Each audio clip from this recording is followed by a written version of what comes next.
Hello दोस्तों, welcome to my channel Bihar affairs. Aam Aadmi party को national party का दर्जा मिल गया है और पिछले सप्ताह कर्नाटका हाई कोर्ट ने एक नोटिस जारी करके इलेक्शन कमीशन से ये पूछा था कि ये पार्टियों का स्टेटस के बारे में। तो इसके बाद इलेक्शन कमीशन ने एक नोटिस जारी किया और जिसमें ये बताया है कि आम आदमी पार्टी को नेशनल पार्टी का दर्जा मिल गया।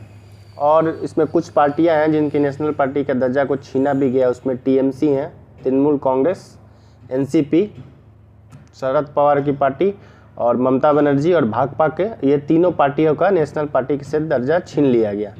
अब चलिए आपको बताते हैं कि क्या शर्त होती है नेशनल पार्टी बनने के लिए और इससे जुड़े क्या फ़ायदे मिलते हैं पार्टियों को।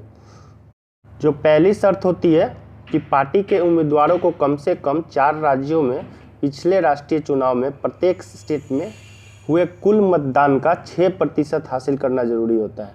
इसके अलावा लोकसभा के कम से कम 4 सीटों पे जीत दर्ज करनी होती है, ये पहली शर्त है। दूसरी शर्त है कि राष्ट्रीय स्तर की पार्टी का लोकसभा के कुल सीटों में से कम 2% सीटें जीतना अनिवार्य है और पार्टी के उम्मीदवारों को कम से कम 3 राज्यों से निर्वाचित होना चाहिए, ये दूसरी शर्त है।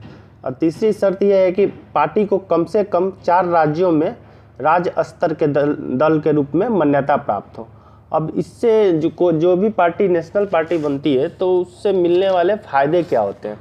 पहला फ़ायदा ये होता है कि जो पार्टी सिंबल होता है वो परमानेंट हो जाता है, मतलब एक तरह से ये कॉपीराइट हो जाता है कि इस पार्टी पे जो पार्टी का सिंबल है उस पर पूरे देश पे वो पार्टी लड़ सकती है। दूसरी प्रायोरिटी ये मिलती है कि जो ईवीएम जो आप वोट देने जाते हैं और ईवीएम में देखते हैं उसमें जो कुछ पार्टियों का जो नाम होता है, सिंबल होता है, नीचे होता है। तो इससे नेशनल पार्टी बनने की वजह से इसकी जो क्रम है वो ऊपर की तरफ जाएगा और उसके आम आदमी पार्टी जैसे है अब ऊपर में दिखेगी आपको, जो 5-6 नेशनल पार्टी है। और राजधानी में, मतलब जो देश की राजधानी है और राजधानी में जो उनकी ऑफिस दफ्तर है वो सब्सिडरी रेट पे मिलेंगे, उनको सब्सिडरी मिलेगा और हर राज्य में का वोटर लिस्ट प्राप्त कर सकेंगे। किसी भी राज्य में अगर चुनाव होता है और वो चुनाव लड़ती है पार्टी तो उसका वोटर लिस्ट उनको मिल जाएगा। और पहले जो इस पार्टी के प्रचार के लिए जो स्टार प्रचारक होते थे 20 की संख्या होती थी, अब ये नेशनल पार्टी बनने के बाद ये 40 स्टार प्रचारक प्रचार के लिए उतार सकते हैं। और फिर दूसरी फ़ायदा ये होता है कि जो सरकारी चैनल है, रेडियो, आकाशवाणी हुआ, टीवी चैनल पर, इस पर स्पेशल बैंड दिए जाते हैं, अलॉट किए जाते हैं नेशनल पार्टी के लिए, जिस पे वो अपना प्रचार और अपनी योजनाओं के बारे में बता सकते हैं। और पार्टी के जो अध्यक्ष होते हैं उनको सरकारी आवास भी मिलता है।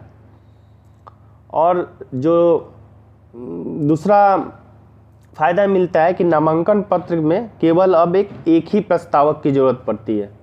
जो नेशनल पार्टी बन जाती है उसमें प्रस्तावक जो होता है नामांकन के टाइम एक ही प्रस्तावक की ज़रूरत पड़ती है, ऐसे 5 प्रस्तावक की ज़रूरत पड़ती है।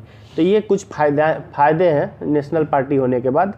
और जो इंडिया की बात करें तो इंडिया में टोटल जो राजनीतिक दल है 2898 है अप्रॉक्स टोटल, और इसमें 3 पार्टियों में है। एक तो गैर राजनीतिक पार्टी होती है जिसका कुल संख्या जो इंडिया में है 2796 है, और फिर क्षेत्रीय पार्टियां होती है वो 59 है, 59, और जो नेशनल पार्टी है आज के डेट में वो 6 है।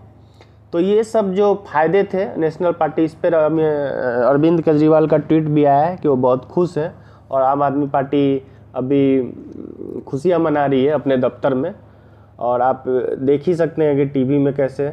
तो ये फ़ायदा होगा आम आदमी पार्टी का, और ये ठीक कर्नाटका इलेक्शन के पहले आया है। तो ये भी अनुमान लगाया जा रहा है कि आम आदमी पार्टी का और विस्तार होगा।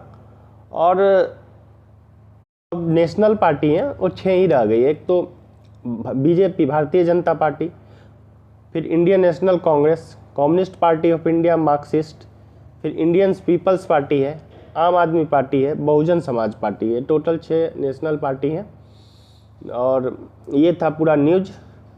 अगर आपको ये वीडियो अच्छी लगी हो तो प्लीज़ लाइक करें, शेयर करें, सब्सक्राइब करें। Thank you.